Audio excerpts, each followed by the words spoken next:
ሰላም ጤና ይስጥልኝ ውድ ፋሲሊ ተከታታዮች፣ ለአሁን መደመጥ አለባቸው ያልናቸውን መረጃዎች ይዘን ቀርበናል። በቅድሚያም ዋና ዋናዎቹን ህወሓት በክልሉ በርካታ ህገወጥ ተግባራትን እያከናወነ ነው በሚል በርካታ ተቃውሞዎች የተሰሙበት በሚገኝበት በአሁኑ ወቅት የጀኔራል ታደሰ ደብዛ መጥፋት በድጋሚ አነጋጋሪ ሆኖ ብቅ ብሏል። ጀኔራል ታደሰ ወረደ በደብረጽዮን ቡድን ስልጣናቸውን ከተቀሙ በኋላ አንዴ ብቻ በሚዲያ መታየታቸውና ከዛ በኋላ በሚዲያም ሆነ በህወሓት መድረኮች አለመታየታቸው ከሰሞኑ የአሜሪካው አምባሳደር የመቀለ ጉዞ ጋር ተያይዞ አዳዲስ ነገሮች መሰማት ጀምረዋል። የጀኔራሉ ቤተሰቦች ዝምታቸውን የሰበሩ ሲሆን በጀኔራሉ ቤት የተፈጠሩ አስደንጋጭ ክስተትም ቤተሰቦቻቸውን ጭንቅ ውስጥ መክተቱ ተገልጿል። እንመለከተዋለን። በሌላ መረጃችን ደግሞ ወደ ድርድር ተመልሰው ዓለምን እፎይ ብለው የነበሩት አሜሪካና ኢራን ዳግም ወደ ግጭት ከገቡ በኋላ ከባድ የተባለ ጥቃት ተፈጽሟል። አሜሪካ አደገኛውን የግዛት በትሯን ማንሳቷ የተገለጸ ሲሆን ኢራንም ለተፈጸመባት ከባድ ድብደባ የበቀል ጅራፏን በጎረቤቶቿ ላይ ማንሳቷን የተመለከተው መረጃ ክለን ይዘን ቀርበናል። ላይክና ሼር እያደረጋችሁ አብራችን እንድትቆዩ እየጋበዝን ወደ ዝርዝሮቹ ተሻገርን።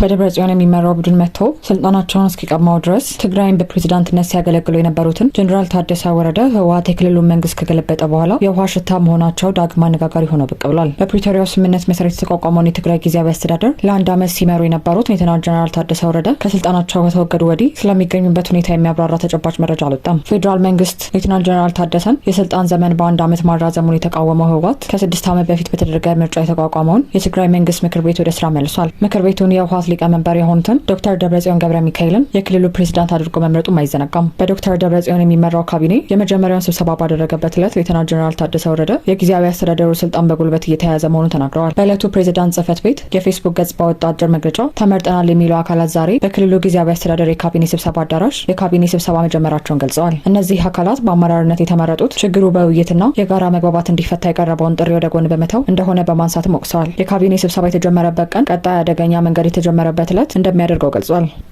በዚህ ምክንያት ለሚከተለው መዘዝ ተጠያቂው የጊዜያዊ አስተዳደሩን ስልጣን በጉልበት እየያዘ ያለው ኃይል መሆኑን መግለጽ እፈልጋለሁ ሲሉ ማስጠንቀቀዋል። ይህንን የመጨረሻ መልእክታቸውን ካስተላለፉ በኋላ በምን ሁኔታ እንደሚገኙ የብዙዎች ጥያቄ ይሆናል። ቢቢሲ ትግረኛም ሁኔታውን ለማጣራት ጥረት ሲያደርግ ቆይቷል። ረቡዕ ዕለት በኢትዮጵያ የአሜሪካ አምባሳደር ኤርቪን ማሲንጋ ወደ መቀለ መጓዛቸውን ተከትሎ ሌተናል ጀነራል ታደሰ በምን ሁኔታ እንደሚገኙ ለማወቅ ተጨማሪ ጥረት ተደርጓል። ለመጀመሪያ ጊዜም ከቅርብ ቤተሰቦቻቸው ተጨባጭ መረጃ ማግኘት ተችሏል። በደህንነት ስጋት ስማቸው እንዳይገለጽ የጠየቁ ቅርብ ቤተሰቦቹ ለቢቢሲ ትግረኛ እንደገለጹት አምባሳደር ማሲንጋ ከሌተናል ጀነራል ታደሰ ጋር በመገናኘት ቀጠሮ ይዘው ከአዲስ አበባ ወደ መቀለ ተጉዘዋል። በእርግጥ አምባሳደር ማሲንጋ ጀነራል ታደሰን ለማግኘት የሞከሩት አሁን ብቻ አይደለም። ከዚህ በፊት ሞክረው አልተሳካላቸውም ያሉት የጀነራል ቅርብ ዘመድ ከዚህ ቀደም የተያዘው ቀጠሮ መሰረዙን ተናግረዋል። በዚህ ሳምንት ረቡዕ የተያዘው ቀጠሮ ሁለተኛ ሙከራ እንደነበረም አክለዋል። የትናንቱ ቀጠሮ ከተያዘ በኋላ ይገናኛሉ የሚል ተስፋ ነበረን። ቀጠሮ ከቀኑ 5 ሰዓት ነበረ። እሳቸውም ቀጠሮ እንዳላቸው ያውቁ ነበር። አምባሳደሩ መቀለ እንደገቡም ያውቁ ነበር። ከዚያ ግን 4 ሰዓት ገደማ ለዋና የደህንነት ኃላፊው ስልክ ተደውለው ትዕዛዝ ተላልፏል ብለዋል። ይህንን መረጃ ለማረጋገጥ ከሰላም ጸጥታና ደህንነት ቢሮ ማብራሪያ ለማግኘት የተደረገው ጥረት አልተሳካም።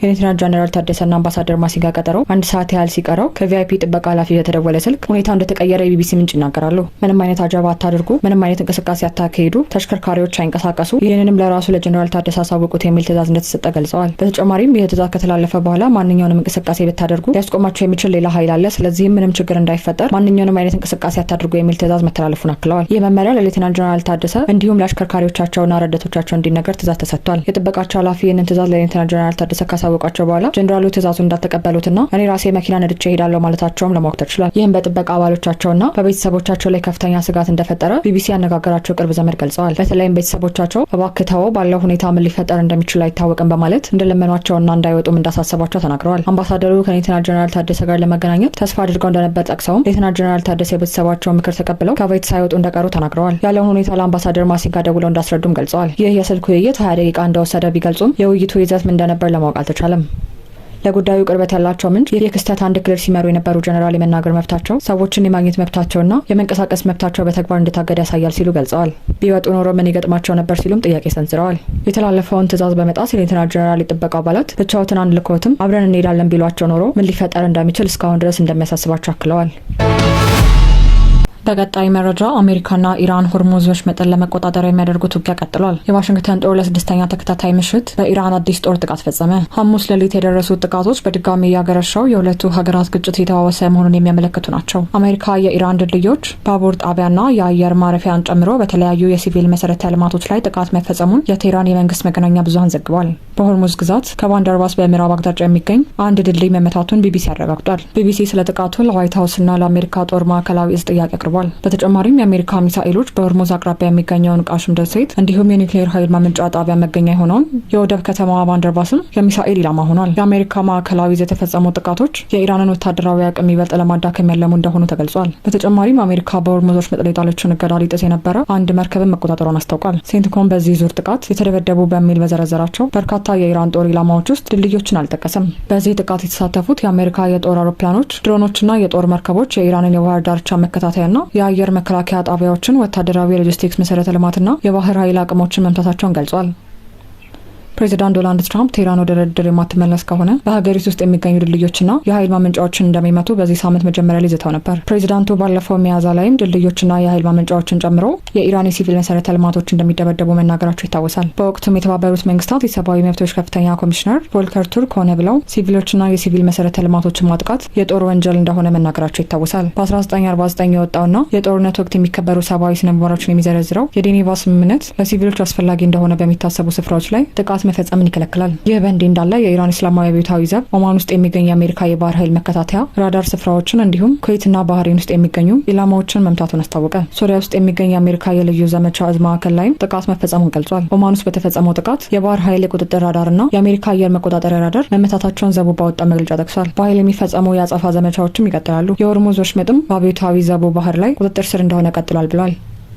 የአሜሪካ የልዩ ዘመቻ እዝ ማዕከል ላይ ተፈጽሟል በተባለው የሶሪያ ጥቃት የራዳር ስርዓት በርካታ የልዩ ሄሊኮፕተሮችና በርከት ያሉ አሜሪካውያን ኃይሎች ኢላማ መደረጋቸውን ጠቅሷል። እንደ አብዮታዊ ዘቡ ገለጻ በዮርዳኖስ ድንበር አቅራቢያ በሚገኘው አልታንፍ የተፈጸመው ድንገተኛ ጥቃት ከ2 ቀናት በፊት በኢራናውያን ወታደሮች ላይ የተፈጸመው ግድያ የአጸፋ እርምጃ ነው። ሶሪያም ሆነ አሜሪካ እስካሁን ተፈጸመ ስለተባለው ጥቃት አስተያየት አልሰጡም። የዮርዳኖስ ጦር ግን ወደ ሀገሪቱ የተወነጨፉ 3 የኢራን ሚሳይሎችን ጉዳት ወይም ውድመት ሳይደርስ መጥቶ መጣሉን አስታውቋል። ኢራን አብዮታዊ ዘብ አዲሱን ጥቃት ከመፈጸሙ አስቀድሞ አሜሪካ በርካታ የኢራን ጦር ኢላማዎችን መምታቷን ገልጻለች። ኢራን በበኩሏ ድልድዮች፣ ባቡር ጣቢያና የአየር ማረፊያን ጨምሮ በተለያዩ የሲቪል መሰረተ ልማቶች ላይ ጥቃት እንደተፈጸመባት አስታውቃለች። ሁለቱም ሀገራት የሚፈጽሟቸው ጥቃቶች የተባባሱ ባሉበት በዚህ ወቅት ወሳኙ የባህር መተላለፊያ ሆርሙዝ በኢራን እንደተዘጋ ነው። የተወደዳችሁ የቻናላችን ቤተሰቦች ለአሁን ለእናንተ ይመጥናሉ ብታዳምጧቸው ታተርፉበታላችሁ ብለን ያመረጥንላችሁ ዕለታዊ መረጃዎቻችን እነዚህን ይመስሉ ነበር። በተመሳሳይ ሀገራዊና ቀጠናዊ ጉዳዮችን ይዘን እስከምንገናኝ ቸር ቆዩ። That's an interesting question. Coming from you, that's very interesting. Which war would end first? I don't know. Maybe they're on a similar timetable. I think Ukraine, militarily, they're defeated. Okay, you wouldn't know that by reading the fake news, but militarily, look, their Navy. So they had 159 ships. Every ship is right now underwater. Typically, that's pretty good. What do you think, Jared? I mean, it's going to be hard for them to make a naval comeback. Okay, now they have an Air Force. Every one of their planes has been shot down or has been decimated.